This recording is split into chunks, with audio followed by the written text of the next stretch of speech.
Assalamualaikum warahmatullahi wabarakatuh. Alhamdulillah hari ini kita bersama tim-tim Eco Green dengan Dinas PMD Kabupaten Lombok Timur sedang menyelenggarakan kegiatan pelatihan penyusunan dokumen RPJMdes yang berkaitan dengan tata ruang di tingkat desa. Kegiatan ini adalah kegiatan akhir atau kegiatan penghujung dari rangkaian kegiatan program Eco Green yang dilaksanakan oleh KPSHK di Kabupaten Lombok Timur selama lebih kurang 3 tahun ini.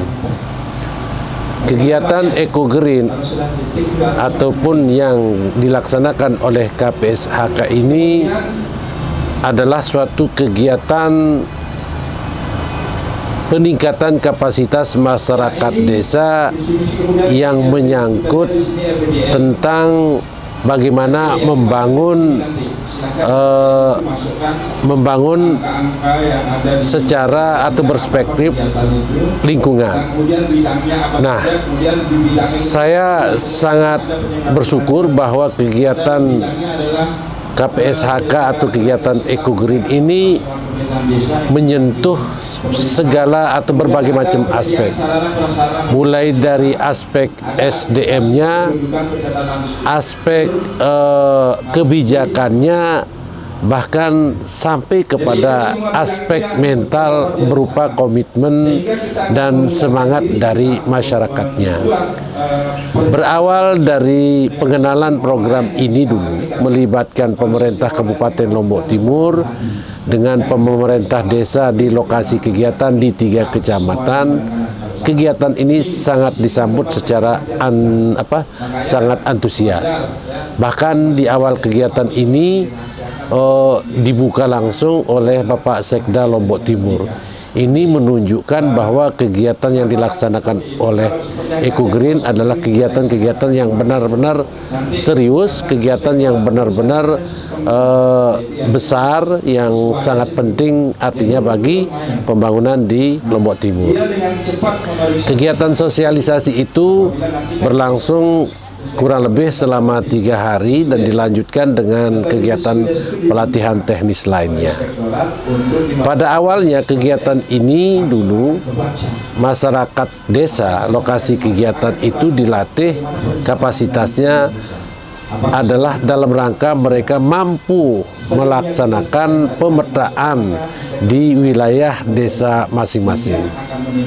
Kenapa harus pemetaan?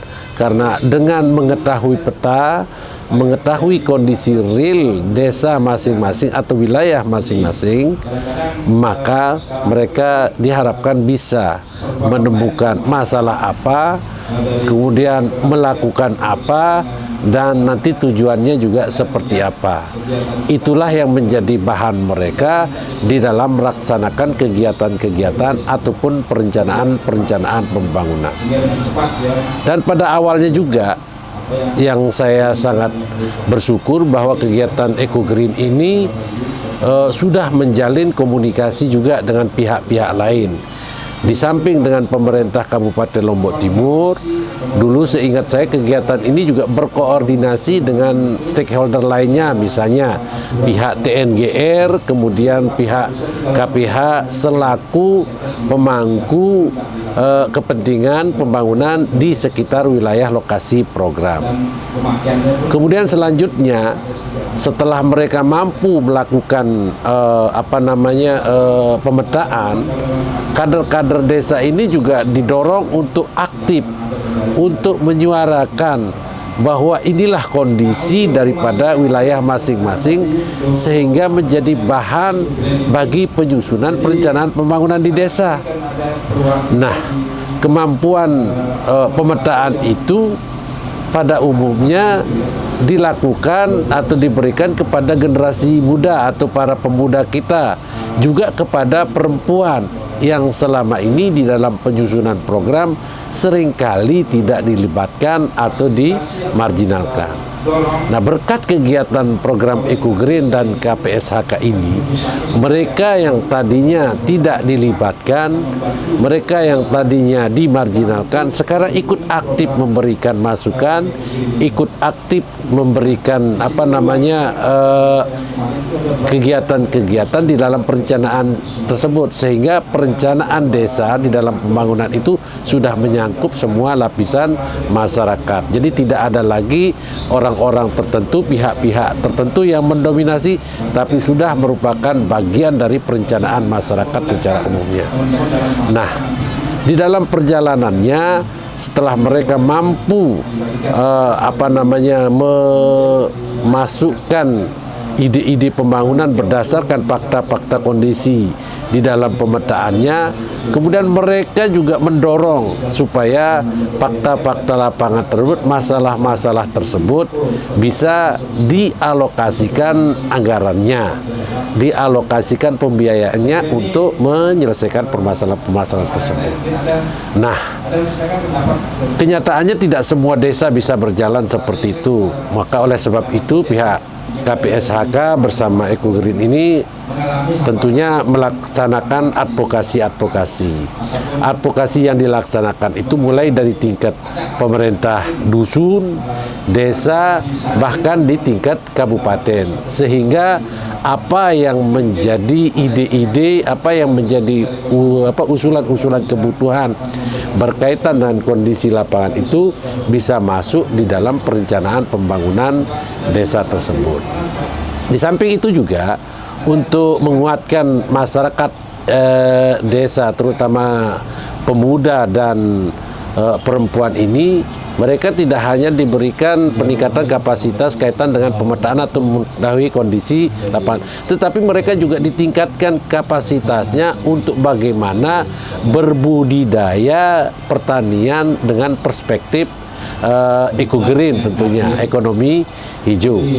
Sehingga ada pelatihan-pelatihan diberikan teknis tentang bagaimana mereka berbudidaya pertanian, kemudian mereka juga dilatih bagaimana bermanajemennya, beragribisnisnya, sehingga mereka mempunyai kemampuan yang sangat kompleks. Dan ini saya lihat belum banyak bisa dilakukan oleh pihak-pihak lain. Oleh sebab itu kegiatan semacam ini saya pikir sangat perlu untuk ditingkatkan. Karena apa? Karena langsung kepada permasalahan masyarakat yang sesungguhnya.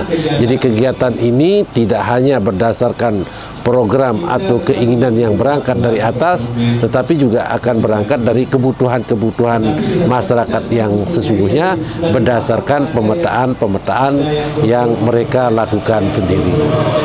Nah, kegiatan EcoGreen ini tentu kalau lihat dari waktunya 3 tahun belum cukup untuk menuntaskan masalahnya. Oleh hari ini kita menemukan bahwa ternyata sudah muncul komitmen pemerintah desa khususnya untuk bagaimana mereka mampu menganggarkan di dalam RPJMDes-nya kegiatan-kegiatan pembangunan pertanian yang perspektif EcoGreen atau ekonomi hijau tersebut. Tetapi seperti kita ketahui bersama bahwa kapasitas dan komitmen pemerintah desa itu kan tidak seragam. Oleh sebab itu ada upaya kita untuk terus meningkatkan kapasitas mereka dalam berbagai macam aspek, sehingga ke depan tidak lagi kita bicarakan permasalahan, tetapi kita akan bicarakan solusi-solusi apa untuk menuntaskan masalah-masalah tersebut.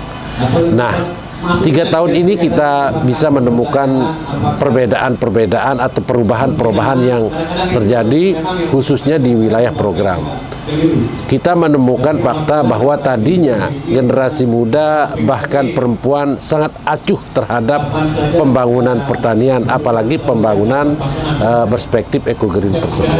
Tetapi dengan masuknya program KPSHK EcoGreen ini kita lihat generasi muda dan perempuan ini sekarang jauh lebih aktif, lebih progresif, Sehingga justru kita sendiri sebagai pemerintah dan selaku pembawa program mungkin bisa jadi kewalahan terhadap permintaan khususnya terhadap peningkatan kapasitas ini. Karena namanya pengembangan ini akan terus dilakukan dan akan berlanjut untuk menemukan bagaimana permasalahan-permasalahan itu bisa kita tuntaskan. Program ini tidak berhenti di sini. Kalau kemarin mungkin kita masih berkutat kepada permasalahan perencanaan, kemudian penganggaran, maka untuk berikutnya mungkin kita bisa tindak lanjuti dengan peningkatan kapasitas kepada bagaimana mereka melanjutkan program tersebut dan bila perlu mereplikasi kegiatan tersebut dan melahirkan petani-petani milenial, petani-petani muda yang inovatif, kemudian petani-petani perempuan yang bersahaja, kemudian pembangunan pertanian yang mendukung juga pengembangan ekonomi masyarakat desa, sehingga pada akhirnya nanti akan muncul desa-desa mandiri yang berspektif eco-green atau pertanian hijau itu. Ini harapan kita bersama. Dan saya pikir dan terakhir saya ucapkan terima kasih banyak dan mudah-mudahan ini menjadi satu hal yang positif bagi perkembangan kita di Kabupaten Lombok Timur. Saya kira itu yang bisa saya sampaikan. Mudah-mudahan ini menjadi pertimbangan kita bersama. Dan kami dari Pemda juga tentunya tidak berkecil hati. Mudah-mudahan kami bisa terus mendukung ini karena terakhir kami juga di jajaran Pemda dari beberapa hasil komunikasi dan FGD kita dengan para pemangku kebijakan di tingkat desa atau di tingkat kecamatan juga sudah mendorong lahirnya aturan-aturan, mendorong adanya suatu dorongan-dorongan. Terakhir kita sudah menerbitkan rekomendasi supaya apa? Supaya pemerintah desa itu melahirkan peraturan desa misalnya, atau melahirkan acuan-acuan hukum yang menjadi dasar mereka dalam menganggarkan kegiatan-kegiatan ini. Dan saat ini dari hasil rekomendasi itu sudah kami proses menjadi suatu nota dinas. Nota dinas itu kemudian kita lanjutkan lagi sehingga nanti akan keluar surat edaran yang ditujukan kepada kepala-kepala desa yang ada di lokasi kegiatan, bahkan kepala desa secara umum di Kabupaten Lombok Timur, supaya kegiatan pembangunan pertanian berspektif eco-green ini bisa direplikasi, bisa ditiru, bisa juga menjadi acuan kita di dalam rangka menyusun RPJMDes, menyusun perencanaan pembangunan di desa. Mudah-mudahan ini bisa kita selesaikan semua sehingga misi dari program KPSHK tercapai, kemudian misi dari pembangunan Lombok Timur juga bisa dilaksanakan. Saya kira itu. Terima kasih. Assalamualaikum warahmatullahi wabarakatuh.